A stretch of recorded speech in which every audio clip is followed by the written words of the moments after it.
సిరికొండ మండల కేంద్రంలో ఇటీవల కురిసిన వడగళ్ల వానకు నష్టపోయిన పంటలను నిజామాబాద్ రూరల్ ఎమ్మెల్యే భూపతి రెడ్డి కాంగ్రెస్ నాయకులతో కలిసి పరిశీలించారు. అనంతరం కొండూరులో కొనుగోలు కేంద్రాన్ని కొబ్బరికాయ కొట్టి ప్రారంభించారు. అనంతరం ఆయన మీడియాతో మాట్లాడారు.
దాంట్లో ధరణి చట్టం తెచ్చినటువంటి వాస్తవాలు మీకు అందరు కూడా తెలుసు. తర్వాత 2020లో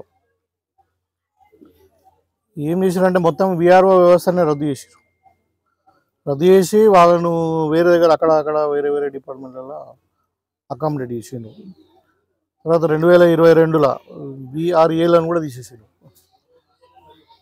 అయితే ఇప్పుడు దానివల్ల ఏమైంది, మనకు ఈ రెవెన్యూ డిపార్ట్మెంట్కు ప్రజలకు మధ్యన వారధులు లేకుండా అయిపోయింది.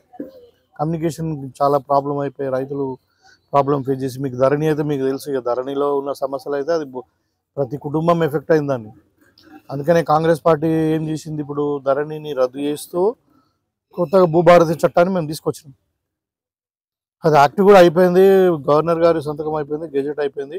ఇప్పుడు గైడ్లైన్స్ కొరకు అవుతుంది అంత, కొంచెం ఇంకా 15 రోజులలో అది అమలుకి వస్తుంది.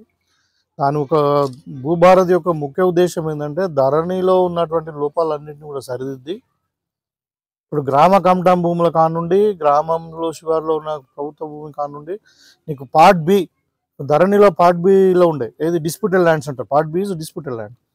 డిస్ప్యూటెడ్ ల్యాండ్లు అంటే ఆ దేవాదాయ భూములు కావచ్చు, వక్స్ భూములు కావచ్చు, అసైన్ భూములు కావచ్చు, ఫారెస్ట్ భూములు కావచ్చు, లేకుంటే ఇప్పుడు ఖారీదు ఖాతా అంటే మన ఇనాం భూముల టైపులు కావచ్చు.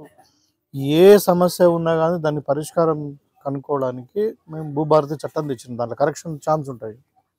తర్వాత ఇప్పుడు ఒక సర్వే నంబర్లో అధికారంలోకి వచ్చిన తర్వాతనే దగ్గర 25 లక్షల మంది రైతులకు మనం ఒక డ్రైవ్ తీసుకొచ్చి మెజారిటీ పార్ట్ ఏలో ఉన్నాయి కూడా. పార్టీ అంటే క్లీన్ ల్యాండ్ నుండి తప్పులు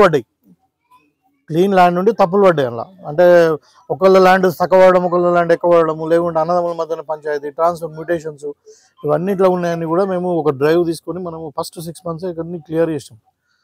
వాళ్ళేమో ఫారెస్ట్లో ఉందా అంటున్నారు, వీళ్ళేమో రెవెన్యూలో ఉందామంటున్నారు, అంటున్నారు. సో దానికి అవసరం ఉంటే త్రూ ద జియో ట్యాపింగ్ తోని, శాటిలైట్ తోని సర్వే చేయించడానికి ఈ అన్ని డిస్ప్యూట్స్, ఇప్పుడు బౌండరీస్ కూడా చాలా బౌండరీస్ ఫిక్స్ కాలేదు. సో రీసర్వే చేయడానికి అంత లేటెస్ట్ టెక్నాలజీతో వాళ్ళు సర్వే వెళ్తేనే ఈ సమస్యలన్నింటికి పరిష్కారం దొరుకుతుంది అని చెప్పి గవర్నమెంట్ చిత్తశుద్ధితోని వల్ల ఈ రెవెన్యూ రీఫార్మేషన్ చేస్తూ ఉన్నది. దానికి అంటే ప్రజలు గమనించాలి. గతంలో రెవెన్యూ డిపార్ట్మెంట్ మొత్తం చెడిపేసిన, మొత్తం పంచాయతీ డిపార్ట్మెంట్ అట్లనే చేసిన, పంచాయతీ డిపార్ట్మెంట్ను ఒక్క డిపార్ట్మెంట్ కాదు వీళ్ళు చేసిన అంతా. ఇక అగ్రికల్చర్ను నాశనం పట్టించారు. ఒక పోలీస్ డిపార్ట్మెంట్లో ఏదో వాళ్ళకి అవసరం ఉందని చెప్పి చేసుకున్నారు, కానీ అన్ని డిపార్ట్మెంట్ మొత్తం ఎలక్ట్రిసిటీని అంతా నాశనం పట్టించారు. ఇప్పుడు ఒక్కొక్కదాన్ని మనం అంతా సెట్ చేసుకుంటూ వస్తున్నాము.